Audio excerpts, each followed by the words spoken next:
नमस्कार, जय माता दी। मन्नू जिंदगी यूट्यूब चैनल में आप सभी का स्वागत है। फ्रेंड्स, आज हम आपको माघ माह के तिल चतुर्थी की व्रत कथा सुनाते हैं। ये व्रत कथा पौराणिक व्रत कथा है जो माघ महीने में तिल चौथ का व्रत किया जाता है, उस दिन सुनी जाती है। तो माघ महीने की तिल चौथ को संकटसी चतुर्थी भी कहते हैं, तिल चौथ भी कहते हैं और गणेश चौथ भी कहते हैं।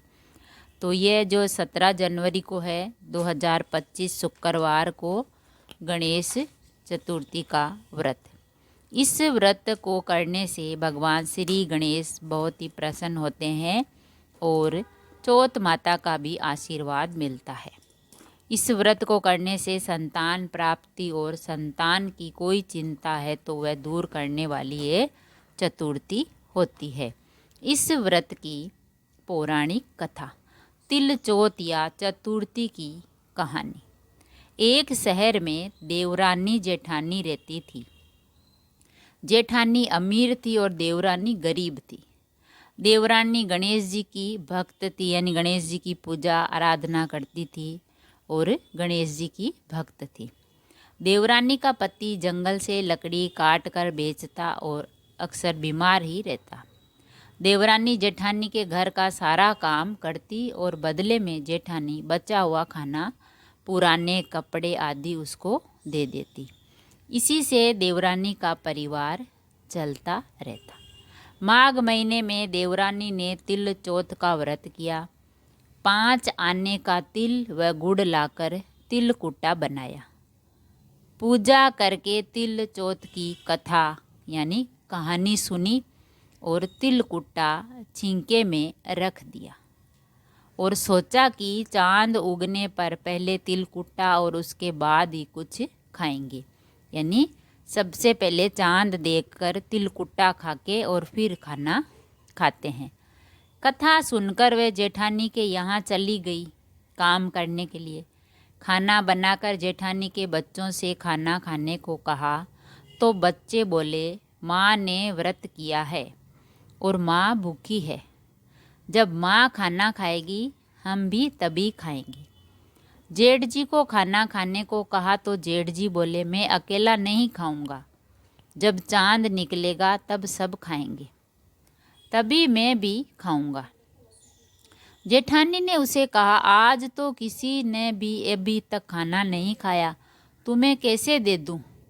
तुम सुबह सवेरे ही बचा हुआ खाना ले जाना कि आज तो अभी तक किसी ने खाना नहीं खाया, जो भी बचा कुचा होगा वो मैं खाना तेरे को सुबह ही दूंगी।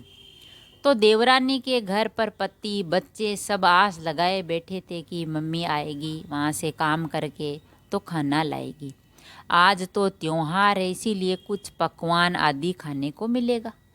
परंतु जब बच्चों को पता चला कि आज तो रोटी भी नहीं मिलेगी तो बच्चे रोने लगे। उसके पति को भी बहुत गुस्सा आया, कहने लगा, सारा दिन काम करके भी 2 रोटी नहीं ला सकती तो काम क्यों करती हो?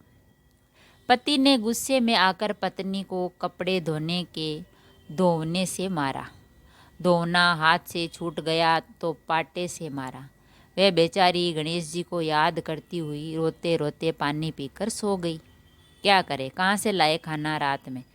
उस दिन गणेश जी देवरानी के सपने में आए और कहने लगे, धोवन मारी पाटे मारी, सो रही या जाग रही है कि तू जो उस लकड़ी से पीटी और पाटे से पीटी, तू जाग रही या सो रही है? वह बोली, कुछ सो रही हूँ और कुछ जाग रही हूँ। गणेश जी बोले, भूख लगी है, कुछ खाने को दे। गणेश जी ने उससे खाना मांगा क्योंकि भगवान गणेश जी जानते थे इसके पास कुछ भी नहीं है, वो क्या देगी। फिर भी उन्होंने उसकी परीक्षा ली और गणेश जी ने कहा, मुझे भूख लगी है, कुछ खाने को दो। तो देवरानी बोली, क्या दूँ, मेरे घर में तो अन्न का एक दाना भी नहीं है। जेठानी बचा कुचा खाना देती थी, आज वह भी नहीं मिला। पूजा का बचा हुआ तिलकुटा छिंके में पड़ा है, वही खा लो। भगवान गणेश को कहा कि तिलकुटा बनाया था वो छिंके में पड़ा है और तुम वही खा लो, और मेरे पास कुछ भी खाने को देने को नहीं है। तिलकुटा खाने के बाद गणेश जी बोले, धोवने मारी पाटे मारी निपटाई लगी है। कहाँ निपटे? वह बोली, यह बड़ा घर, जहाँ इच्छा हो वहाँ निमट लो। फिर गणेश जी बच्चे की तरह बोले, अब कहाँ पहुँचूं? नींद में मग्न अब देवरानी को बहुत गुस्सा आया कि अब कब से तंग किए जा रहे हैं। सो बोली, मेरे सर पर पहुँचो। और कहाँ पहुँचोगे? क्योंकि उसको तो नींद आ रही थी और स्वप्न में जो गणेश भगवान आए थे वो बोल रहे थे। तो उस देवरानी ने गुस्से में कहा, मेरे सर पे पहुँच लो। सुबह जब देवरानी उठी तो ये देखकर हैरान रह गई कि पूरा घर हीरे मोती से जगमगा रहा था। सिर पर जहाँ विनायक जी ने पोंछनी कर गए थे वहाँ हीरे के टिक्के बिंदी जगमगा रहे थे। उस दिन देवरानी जेठानी के यहाँ काम करने नहीं गई। बड़ी देर तक राह देखने के बाद जेठानी ने बच्चों को देवरानी को बुलाने भेजा कि आज तुम्हारी चाची है जो काम करने नहीं आई, क्या हुआ, जाओ। जेठानी ने सोचा कल खाना नहीं दिया इसीलिए शायद देवरानी को बुरा लगा होगा। बच्चे बुलाने गए और बोले, चाची चलो, माँ ने बुलाया है, सारा काम पड़ा है। देवरानी ने जवाब दिया, अब उसकी ज़रूरत नहीं है, घर में सब भरपूर है गणेश जी के आशीर्वाद से। बच्चों ने घर जाकर माँ को बताया कि चाची का तो पूरा घर हीरे मोतियों से जगमगा रहा है। जेठानी दौड़ती हुई देवरानी के पास आई और पूछा, ये सब कैसे हुआ? तो देवरानी ने उसके साथ जो हुआ वो सब कह डाला। घर लौटकर जेठानी अपने पति से कहा, आप मुझे धोवन और पाटे से मारो। उसका पति बोला कि भली मानस, मैंने कभी तुम पर हाथ भी नहीं उठाया, मैं तुम्हें धोवन और पाटे से कैसे मार सकता हूँ। वह नहीं ही मानी और जिद करने लगी। मजबूरन पति को उसे मारना पड़ा।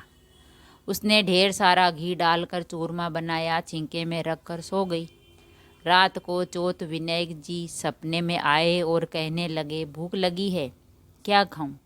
तो जेठानी ने कहा, हे गणेश जी महाराज, मेरी देवरानी के यहाँ तो आपने सूखा तिल कुट्टा खाया था, मैंने तो झरते घी का चूरमा बनाकर आपके लिए छिंके में रखा है, फल और मेवे भी रखे हैं, चाहे जो खा लीजिए। बाल स्वरूप गणेश जी बोले, अब निमटे कहाँ? जेठानी बोली, उसके यहाँ तो टूटी फूटी झोंपड़ी थी, मेरे यहाँ तो कंचन के महल हैं, जहाँ चाहो निपटो। फिर गणेश जी ने पूछा, अब पहुँचूँ कहाँ? जेठानी बोली, मेरे ललाट पर बड़ी सी बिंदी लगाकर पहुँच लो। धन की भूखी जेठानी सुबह बहुत जल्दी उठ गई। सोचा घर हीरे जवाहरात से भर चुका होगा, पर देखा तो पूरे घर में गंदगी फैली हुई थी, तेज बदबू आ रही थी। उसके सर पर भी बहुत ही गंदगी लगी हुई थी। उसने कहा, हे गणेश जी महाराज, ये आपने क्या किया? मुझसे रूठे और देवरानी पर टूटे। तो जेठानी ने घर की सफाई करने की बहुत कोशिश की, परंतु गंदगी और ज़्यादा फैलती गई। जेठानी के पति को मालूम चला तो वह भी बहुत गुस्सा हुआ और बोला, तेरे पास इतना सब कुछ था, फिर भी तेरा मन नहीं भरा।